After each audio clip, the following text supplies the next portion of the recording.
दोस्तों, आज हमारी इस सच्ची घटना की शुरुआत होती है मध्य प्रदेश के जबलपुर जिले से। जबलपुर जिले में एक बरगाट नाम का गांव पड़ता है और इसी बरगाट गांव में रहने वाला अनवर जो पेशे से एक मिस्त्री होता है, वह गांव के लोगों के मकान बनाने का काम किया करता है। अनवर मकान बनाकर अच्छे खासे पैसे भी कमा लिया करता है। लेकिन अनवर एक ऐसा शख्स होता है जो कि जितना भी पैसा कमाया करता है उन सभी पैसों को गैर औरतों पर उड़ा दिया करता है, क्योंकि अनवर शराब और शबाब का काफ़ी बड़ा शौकीन होता है, जिसकी वजह से अनवर की फैमिली में हमेशा गरीबी का आलम छाया रहता है। अब अनवर की परिवार में इसकी धर्मपत्नी होती है जिसका नाम सलमा होता है। सलमा जो कि बहुत ही खूबसूरत महिला होती है, अपने घर के कामकाज भी करती है। लेकिन अनवर की पत्नी सलमा अपने पति को अक्सर एक बात कहती है कि तुम फ्यूचर के लिए कुछ पैसे जोड़ लो। लेकिन अनवर एक ऐसा शख्स होता है जो अपनी पत्नी की सारी बातों को एक कान से सुनता है और दूसरे कान से निकाल देता है। आए दिन पति पत्नी के बीच में झगड़े भी होते रहते हैं और झगड़े का मुख्य वजह होती है दोनों के पास अपनी कोई भी औलाद नहीं होती है। बस इसी बात को लेकर पति पत्नी के बीच झगड़े होते रहते हैं। अब पत्नी सलमा अपने पति को दोष दिया करती है और पति अनवर अपनी पत्नी को दोष दिया करता है। ये दोनों कई डॉक्टरों के पास भी गए, वहां दवाइयां भी खिलाई, लेकिन कोई प्रॉब्लम का समाधान नहीं निकला। दोनों पति पत्नी थक चुके होते हैं, परेशान हो चुके होते हैं। लेकिन सलमा और अनवर दोनों अंधविश्वासी भी होते हैं। कोई भी तांत्रिक या फिर कोई मौलवी पुजारी जहां भी इनको मिल जाया करता है, अपना हाथ दिखाने बैठ जाया करते हैं। पति पत्नी के बीच में ये सबसे बड़ी कमी होती है। लेकिन जो अनवर होता है वह अपने शराबी और शबाब के चलते दो बड़ी घटनाओं को अंजाम देने वाला होता है। दिन गुजरते चले जाते हैं और एक तारीख आ जाती है। 12 दिसंबर 2025 का दिन सुबह के करीब 8 बजे के आसपास का टाइम होता है। अनवर अपनी पत्नी सलमा के साथ अपने घर के अंदर बैठा हुआ बातचीत कर रहा होता है, साथ में दोपहर का खाना भी खा रहा होता है। और इस समय एक तांत्रिक इनके घर पर आ जाता है। उस तांत्रिक का नाम अब्दुल होता है। अब जैसे ही अब्दुल तांत्रिक को दोनों पति पत्नी देखते हैं तो तुरंत अपना खाना पीना छोड़ देते हैं और इसके बाद अनवर और अनवर की पत्नी सलमा बीबी ये दोनों ही उस तांत्रिक अब्दुल के पास बैठ जाते हैं। और फिर अब्दुल तांत्रिक को दान दक्षिणा भी दे देता है और उसके बाद जो अनवर होता है अब्दुल को अपना हाथ दिखाता है और इसी बात को सलमा अब्दुल को कहने लगती है कि हम दोनों के पास अपनी कोई भी औलाद नहीं है और आए दिन हम दोनों पति पत्नियों के बीच में इसी बात को लेकर झगड़ा भी होता है। बस इसी बात को लेकर हमेशा हम लड़ाई लड़ते रहते हैं। अब्दुल तांत्रिक जैसे ही दोनों की बात सुनता है तो कहने लगता है कि इस प्रॉब्लम का समाधान मेरे पास है, लेकिन उसके लिए तुम्हें मोटा पैसा मुझको देना पड़ेगा। अनवर कहने लगता है तांत्रिक जी, पैसे की फिक्र मत करो, ना ही तुम दान दक्षिणा की फिक्र करो, तुम्हें दान दक्षिणा अच्छी खासी मिल जाएगी, लेकिन हमें उपाय जरूर बता दो। इसके बाद ये अब्दुल तांत्रिक सलमा और अनवर को कहने लगता है कि देखो 10 महीने के बाद तुम्हें अच्छा सा बेटा पैदा होने वाला है, लेकिन उसके लिए अनवर तुम्हें एक काम करना पड़ेगा। अनवर कहता है कि तांत्रिक जी बताइए क्या करना पड़ेगा, हमें जल्दी बताओ। तभी अब्दुल तांत्रिक अनवर को कहता है कि तुम्हें किसी कब्रिस्तान में जाना पड़ेगा और कब्रिस्तान में जाने के बाद वहाँ जो महिलाएं होती हैं उन महिलाओं की लाशों के साथ तुम्हें गलत काम करना पड़ेगा। अब जैसे ये बात सलमा को सुनाई देती है तो सलमा नाराज होने की बजाय खुश हो जाती है। वह तांत्रिक अब्दुल को कहने लगती है कि मेरा पति ये सब कुछ कर सकता है, बस हमारी समस्या का समाधान हो जाए। तांत्रिक फिर से अपनी बात को दोहराता है और कहता है तुम्हें कब्रिस्तान में जाकर 3 महिलाओं के साथ अपनी रातें गुजारनी है। और इस तरह से ये तांत्रिक अब्दुल यहाँ से मोटी दान दक्षिणा लेकर चला जाता है। लेकिन सलमा अपने पति अनवर को कहने लगती है देखो तुम्हें ये काम जरूर करना पड़ेगा, अगर तुमने ये काम नहीं किया तो मैं तुम्हें तलाक दे दूंगी। और इस बात को लेकर जो अनवर होता है काफी परेशान हो जाता है। जैसे ही दोनों पति पत्नी बातचीत कर रहे होते हैं तो इस गांव का एक मुखिया जिसका नाम राशिद होता है वह इन दोनों के घर पर आता है। राशिद अब अनवर को आवाज लगाता है और इसके बाद जो अनवर की पत्नी सलमा होती है वह अपने घर का दरवाजा खोल देती है और जैसे ही राशिद पर उसकी नजर पड़ती है तो फिर इसके बाद राशिद सलमा से कहने लगता है मुझे तुम्हारे पति से बातचीत करनी है। और इसके बाद राशिद इस अनवर के पास आता है। अनवर को कहने लगता है देखो मैं आज अपने गांव के कब्रिस्तान में गया था, वहां पर कुत्तों ने काफी गंदगी फैला दी है, चारों तरफ गंदगी फैली हुई है और मैं उस गंदगी को साफ करवाना चाहता हूं।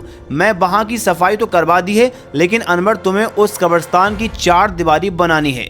अनवर जैसे ही ये काम की बात को सुनता है तो बहुत खुश हो जाता है, क्योंकि अनवर कब्रिस्तान के अंदर दो बड़ी घटनाओं को अंजाम देने वाला होता है। अब जैसे ही कब्रिस्तान की चार दीवारी की बात कही जाती है तो अनवर वहां पर खुश हो जाता है।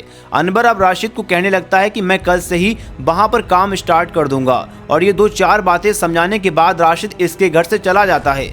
लेकिन अब अनवर सोचने लगता है कि वहां पर काम करने के लिए मुझे मजदूर की भी जरूरत पड़ेगी। अनवर अब अपने घर से बाहर निकलता है किसी मजदूर की तलाश में। तभी अनवर को ख्याल आता है कि हमारे गांव में एक अच्छा खासा मजदूर भी है जिसका नाम रहमान है, क्यों ना मैं उसके घर पर चला जाऊं। और इसके बाद जो अनवर होता है वह रहमान के घर की तरफ चल पड़ता है। थोड़ी देर के बाद अनवर रहमान के घर पर दरवाजे पर पहुंच जाता है और फिर रहमान के दरवाजे को कुंडी देने लगता है। इसके बाद रहमान की जो पत्नी आयशा होती है वह अपने घर का दरवाजा खोल देती है, और जैसे ही आयशा घर का दरवाजा खोलती है तो फिर अनवर की नज़र रहमान की पत्नी आयशा पर पड़ती है। आयशा देखने में काफ़ी खूबसूरत महिला होती है, और अनवर की नज़रें जैसे ही आयशा भी पर पड़ती है तो इसके बाद अनवर की नीयत इस महिला की खूबसूरती पर ख़राब हो जाती है। अनवर सोचने लगता है काफ़ी खूबसूरत महिला है, क्यों ना आज इसका फ़ायदा उठा लेना चाहिए। लेकिन इस टाइम रहमान की पत्नी आयशा कहने लगती तुम्हें किससे बातचीत करनी है। तभी अनवर कहने लगता है मुझे तुम्हारे पति रहमान से मिलना है किसी मजदूरी के लिए, मुझे बहुत ज़्यादा मजदूर की ज़रूरत है और तुम्हारा पति अच्छा खासा काम भी करता है। इसके बाद आयशा अनवर को कहने लगती मेरा पति तो शराब के नशे में धुत होकर घर के अंदर लेटा हुआ है। और अब इसके बाद अनवर घर के अंदर प्रवेश कर जाता है। अनवर जैसे ही घर के अंदर जाता है देखता है कि आयशा का पति रहमान शराब के नशे में धुत होकर चारपाई पर लेटा हुआ है। अब अनवर इस बात को सोचने लग जाता है कि इसका पति रहमान तो शराब के नशे में धुत पड़ा है, क्यों ना इस बात का फायदा उठा लिया जाए। लेकिन इस टाइम आयशा अनवर को कहने लगती है मुझे 1000 रुपए की सख्त जरूरत है, क्योंकि मेरा पति शराबी है, वो मुझे पैसे ही नहीं देता। अनवर अपने मन में सोचने लगता है कि महिला ने मुझे जब पैसे उधार मांग लिए तो क्यों ना अपने मन की बात सामने रख दी जाए। अनवर कहने लगता है कि मैं तो पैसे तुम्हें दे सकता हूं, लेकिन इसकी कीमत तुम्हें चुकानी पड़ेगी। अब जैसे ही ये बात कही जाती है तो फिर आयशा इसकी सारी बातों का इशारा समझ जाती है। आयशा के पास कोई भी दूसरा विकल्प नहीं होता है। आयशा के घर में गरीबी होती है और गरीबी को दूर करने के लिए आयशा गलत काम करने के लिए तैयार हो जाती है। जैसे तैसे करके आयशा मान जाती है और फिर इसके बाद आयशा खुद ही अपने घर का दरवाज़ा बंद कर लेती है, और फिर इसके बाद अनवर का हाथ पकड़कर वह अपने कमरे के अंदर चली जाती है। और फिर इसके बाद ये दोनों ही अपने गलत रिश्ते कायम करने लग जाते हैं, और दोनों ही अपनी रजामंदी से गलत काम को तब तक करते हैं तब तक दोनों को मन की खुशी नहीं मिल जाती, दोनों के मन को शांति नहीं मिल जाती। और जैसे ही इनका ये सब काम ख़त्म हो जाता है तो इसके बाद अनवर इस महिला आयशा को 1000 रुपये दे देता है और कहने लगता है कि मैं तुम्हारे घर पर अब आता जाता रहूँगा। लेकिन जाने से पहले अनवर आयशा को कहने लगता है कि जैसे ही तुम्हारा पति की आँख खुले तो इसको मेरे घर पर भेज देना। और इस तरह से ये सब काम खत्म करके अनवर इसके घर से निकल जाता है, अपने घर पर आ जाता है। और जैसे ही शाम के 7:30 बजे के आसपास का वक्त होता है तो फिर रहमान की आंख खुल जाती है। रहमान की जैसे ही आंख खुलती है तो उसकी पत्नी आयशा रहमान को कहने लगती है तुम्हें अनवर ने अपने घर पर बुलाया है कोई जरूरी काम के लिए। जब तुम सोए हुए थे तो वो हमारे घर पर आया था। रहमान तुरंत चारपाई से खड़ा होता है और इसके बाद वह तुरंत अनवर के पास चला जाता है। अनवर से बातचीत की जाती है। अनवर कहने लगता है कि रहमान मुझे कब्रिस्तान में 4 दीवारी का ठेका मिला है और वह 4 दीवारी का काम हम दोनों ने पूरा करना है और तुम कल सुबह 8 बजे के आसपास कब्रिस्तान पहुंच जाना। रहमान खुश हो जाता है क्योंकि रहमान को काम की ज़रूरत होती है और इसके बाद रहमान अपने घर पर चला जाता है। आज की पूरी रात गुजर जाती है। अगला दिन हो जाता है 13 दिसंबर 2025 सुबह के करीब 8 बजे के आसपास। अब अनवर रहमान के घर की तरफ फिर से आता है और फिर इसके बाद वो जैसे ही घर पहुंचता है तो फिर घर के दरवाजे पर दस्तक देता है और इसके बाद रहमान की पत्नी आयशा अपने घर का दरवाज़ा खोलती है। वह देखती है अनवर उसके सामने खड़ा होता है। अनवर को देखकर महिला खुश हो जाती है क्योंकि आयशा को अनवर पैसे देने लग जाता है। और अब इसके बाद अनवर आयशा को कहने लगता है कि आज आप मैं तेरे घर पर आऊँगा। आयशा बोलती है रात में मेरा पति मेरे घर पर रहता है, लेकिन अनवर आयशा को कहने लगता है कि उसका इंतज़ाम मैं खुद कर लूँगा। लेकिन आज़ाद मैं तेरे घर पर ज़रूर आने वाला हूँ। और इसके बाद अनवर आयशा को पूछने लगता है कि रहमान कहाँ गया। तभी आयशा कहने लगती है रहमान तो कब्रिस्तान की तरफ चला गया। और अब इसके बाद अनवर जो है वो कब्रिस्तान की तरफ चल पड़ता है, जहाँ पर रहमान और गाँव का सरपंच राशिद अनवर का आने का इंतजार कर रहा होता है। और इसके बाद जैसे ही अनवर कब्रिस्तान में पहुंचता है तो इसके बाद राशिद अनवर को कहने लगता है तुम्हें इस कब्रिस्तान की 4 दीवारी बनानी है। जैसे ही राशिद इसको सारा कामकाज बता देता है तो फिर इसके बाद जो अनवर और रहमान होता है ये दोनों इस काम में बिजी हो जाते हैं। आज का पूरा दिन ये यहीं पर कामकाज करते रहते हैं। लेकिन जैसे ही शाम के 4 बजे का वक्त होता है तो इस गांव के अंदर एक महिला की मौत हो जाती है। उस महिला का नाम फातिमा होता है और फातिमा लंबी बीमारी के कारण उसकी मौत हुई थी। फातिमा की उम्र 40 साल के आसपास होती है। अब इसके बाद गांव के लोग उस महिला को दफनाने के लिए कब्रिस्तान की तरफ आते हैं और जैसे ही अनवर की नज़रें गांव के लोगों पर पड़ती हैं तो अनवर दुखी होने की बजाय खुश हो जाता है, क्योंकि अनवर का काम पूरा होने वाला था। अनवर को तांत्रिक की सारी बातें याद आ रही हैं। और इसके बाद गांव के लोग जैसे ही कब्रिस्तान में पहुंचते हैं तो फिर अनवर एक व्यक्ति से पूछने लगता है कि गांव में किसकी मौत हो गई।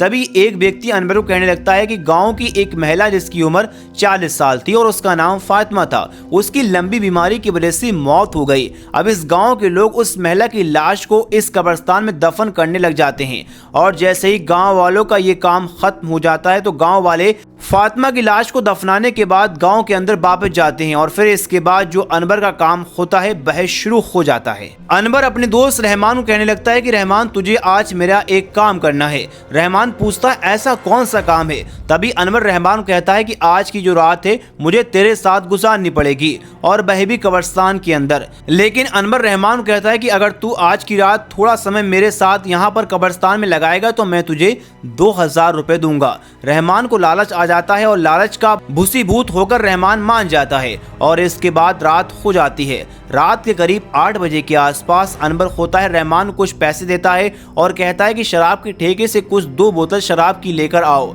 और इसके बाद रहमान शराब के ठेके पर चला जाता है, वहां से कुछ शराब खरीदता है। शराब खरीदने के बाद वह फिर वापस कब्रिस्तान में आता है। और फिर इसके बाद जो अनवर और रहमान होते हैं ये दोनों बैठकर कब्रिस्तान के अंदर शराब पीने लग जाते हैं। करीब 1 घंटे का वक्त गुजर जाता है। दोनों को गहरा नशा हो जाता है और नशे के हालात में अब अनवर रहमान कहने लगता है कि आज गांव के लोग कब्रिस्तान में आए थे और इस महिला को यहाँ पर दफन करके गए और मुझे तांत्रिक ने बताया है कि यहाँ पर महिलाओं के साथ यानी कि 3 महिलाओं के साथ मुझे 3 रातें गुजारनी है और आज मैं पहली रात इस महिला के साथ गुजारने वाला हूँ।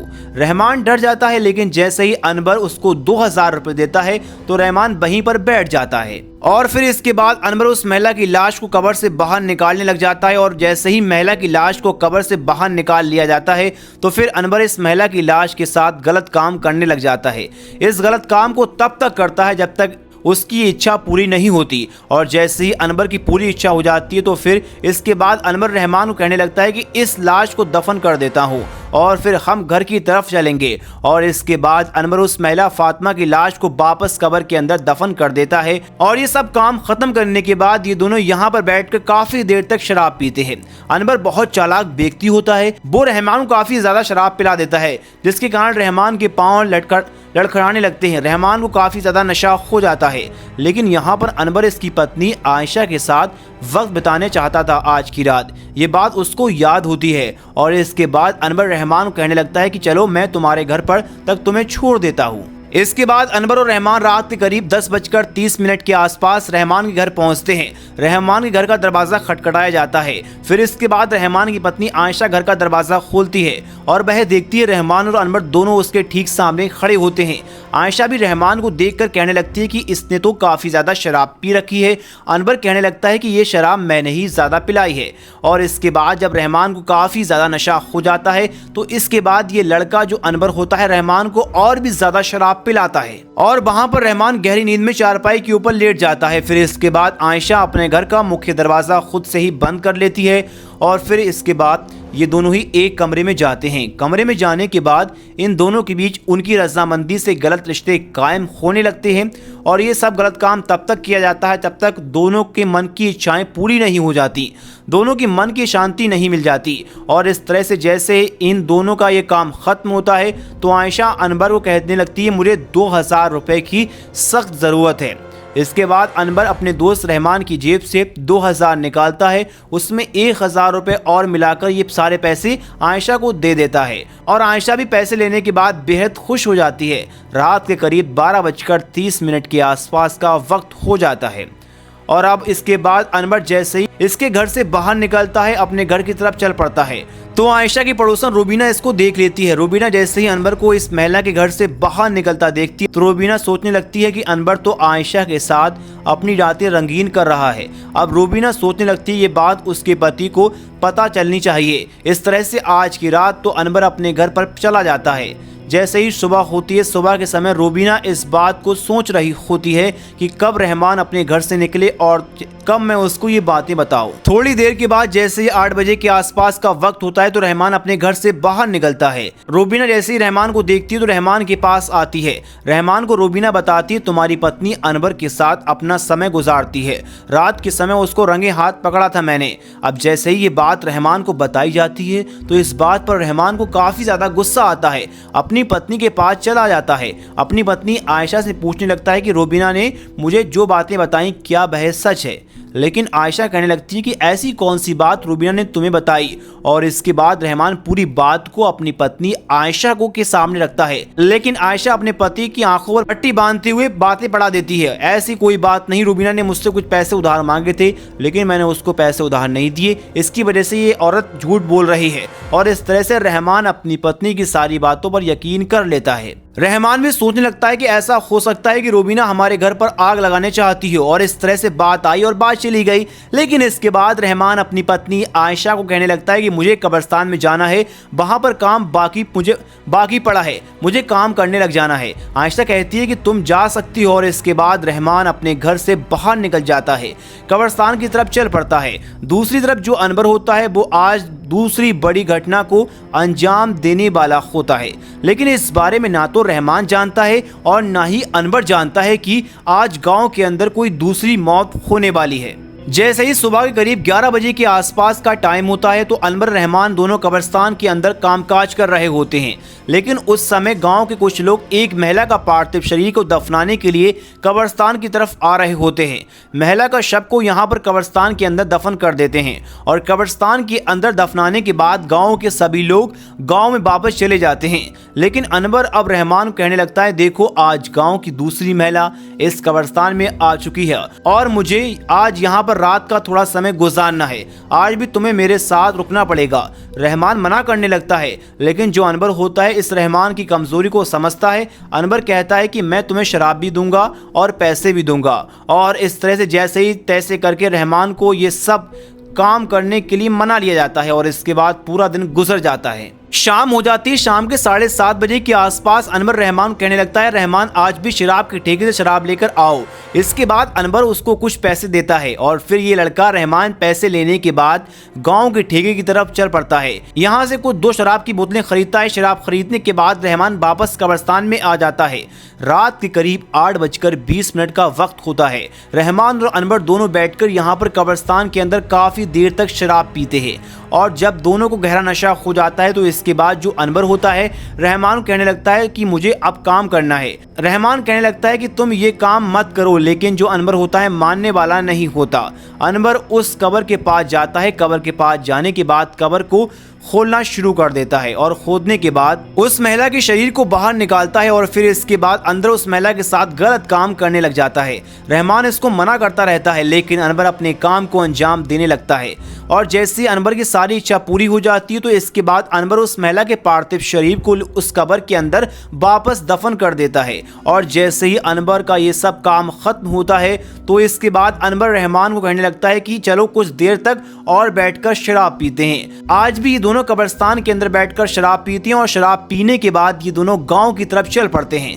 थोड़ी देर के बाद रहमान अपने घर की तरफ चल पड़ता है और फिर अनवर अपने घर पर वापस आ जाता है और अपनी पत्नी सलमा को कहने लगता है कि सलमा देखो मेरी 2 इच्छाएं पूरी हो चुकी हैं और तीसरी इच्छा बाकी। जैसे हमारी तीसरी इच्छा पूरी हो जाएगी तो इसके बाद हमारे पास भी अच्छा सा एक बेटा पैदा हो जाएगा। सलमा भी खुश हो जाती है। ये दोनों अंधविश्वासी होते हैं। अंधविश्वास पर इनका विश्वास काफी गहरा हो चुका होता है। इस तरीके से कई दिनों का वक्त गुजर जाता है और इसके बाद एक तारीख आ जाती है। 12 दिसंबर 2025 का दिन सुबह के करीब 8 बजे के आसपास का वक्त होता है। रहमान अपने घर से कब्रिस्तान की तरफ चल पड़ता है, लेकिन बीच रास्ते में उसको जो व्यक्ति मिलता है उस व्यक्ति को रहमान केवल एक ही बात कहता है कि रहमान तुम्हारी पत्नी अनवर से मिलती है, क्योंकि हमने कई बार अनवर को तुम्हारी पीठ के पीछे तुम्हारे घर पर आते जाते देखा। ऐसे कई लोगों की बात रहमान ये सुनता है और रहमान इस बात पर यकीन हो जाता है कि अनवर और उसकी पत्नी आयशा चुप चुप कर मिलती हैं। जैसे ही रहमान को इस बात पर यकीन होता है तो रहमान सोचने लगता है कि अनवर को सबक सिखाना ही पड़ेगा और इस तरह से रहमान जैसे ही कब्रिस्तान पहुंचता है तो अनवर वहां पर पहले से आ चुका होता है। ये दोनों कामकाज में व्यस्त हो जाते हैं, लेकिन रहमान की मन ही मन में सोच रहा होता है कि इसको किसी न किसी तरीके से अपने जाल में फंसाना है। पूरा दिन दोनों वहां पर कामकाज करते हैं। जैसे ही शाम का वक्त होता है तो शाम के समय रहमान अनवर को कहने लगता है कि अनवर आज रात यहाँ पर बैठकर शराब पीते हैं। अनवर भी मान जाता है और इसके बाद अनवर कहने लगता है जैसे ही रात के करीब 8 बजे के आसपास का वक्त होगा तो तुम फिर शराब के ठेके से शराब खरीद कर ले आना। पूरा दिन गुजर जाता है। जैसे ही रात के करीब 8:30 के आसपास का वक्त होता है तो अनवर रहमान को कुछ पैसे देता है और कहता है कि तुम जल्दी से शराब खरीद कर लाओ। और इसके बाद जो रहमान होता है पैसे देता है। पैसे लेने के बाद 2 बोतल शराब की खरीद कर लाता है। जब दोनों को गहरा नशा हो जाता है तो अनवर दिमाग घूम जाता है। अनवर अपने इस मजदूर रहमान को कहने लगता है कि आज की पूरी रात मुझे इस कब्रिस्तान में गुजारनी है, लेकिन रहमान इसकी बातों का मतलब नहीं समझ पाता। अब अनवर साफ साफ शब्दों में कहने लगता है कि जो पिछले हफ्ते गांव के लोगों ने यहाँ पर कब्र में जो महिलाओं को दफनाया है उन लाशों को निकालूंगा और फिर उसके साथ गलत काम करूंगा। रहमान कहने लगता है कि तुम्हारी मर्जी, जो मर्जी करो। इसके बाद अनवर ये दोनों बातें कहने के बाद कब्रों को खोदना शुरू कर देता है। रहमान अनवर को कहने लगता है कि अनवर तुम्हें तो पूरी रात गुजारनी है, मैं यहाँ पर शराब की 2 बोतलें रखकर जा रहा हूँ और मुझे अपने घर पर जाना है। ये 2 बातें कहने के बाद रहमान वहां से चल पड़ता है, लेकिन अनवर इस समय जो है वो कब्र की खुदाई करना शुरू कर देता है। वह लगातार कब्र खोदता रहता है, लेकिन दूसरी तरफ जो रहमान होता है वह गाँव की मुखिया राशिद के पास पहुंच जाता है और राशिद को पूरी कहानी सुना देता है। राशिद को बताया जाता है कि जो अनवर है वह कब्रिस्तान के अंदर महिलाओं की लाशों के साथ गलत काम करता है। राशिद जैसे ही रहमान की बात को सुनता है तो इस समय पुलिस स्टेशन में फोन कॉल करता है और पुलिस को कब्रिस्तान के अंदर आने के लिए बोल देता है। इसके बाद रहमान और राशिद मुखिया होते हैं कब्रिस्तान की तरफ चल पड़ते हैं। कब्रिस्तान में दोनों पहुंचने के बाद देखते हैं कि अनवर तो वहां महिलाओं की कब्रों को खोद रहा होता है। वह महिलाओं की कब्रों को लगभग खोद चुका होता है, लेकिन थोड़ी देर के बाद मौके पर पुलिस पहुंचती है। इसके बाद पुलिस अनवर को वहीं पर पकड़ लेती है। काफी देर तक उसकी वहीं पर पिटाई की जाती है। पिटाई करने के बाद पुलिस स्टेशन में उसको ले जाती है और जब अनवर से पुलिस पूछने लगती है तो अनवर अपनी कहानी को पुलिस के सामने रखता है। अनवर पुलिस को बताता है कि उसे 3 महिलाओं की लाशों के साथ गलत काम करना था। फिर इसके बाद उसको अच्छा सा एक बेटा हो जाता। जैसे ही पुलिस की ये बातें सुनती है तो पुलिस फिर अनवर को और ज्यादा पिटाई करती है और फिर इसके बाद पुलिस अनवर के खिलाफ चार्जशीट दायर कर लेती है। लेकिन ये बात भविष्य में तय की जाएगी अनवर को क्या सजा मिलने वाली है। दोस्तों, इस पूरी घटनाक्रम को सुनाने का मेरा उद्देश्य किसी का दिल दुखाना नहीं, बल्कि आपको जागरूक करना था, आपको सावधान करना था। तो मिलते हैं दोस्तों किसी ऐसे ही कहानी के साथ। जब तक के लिए जय हिंद।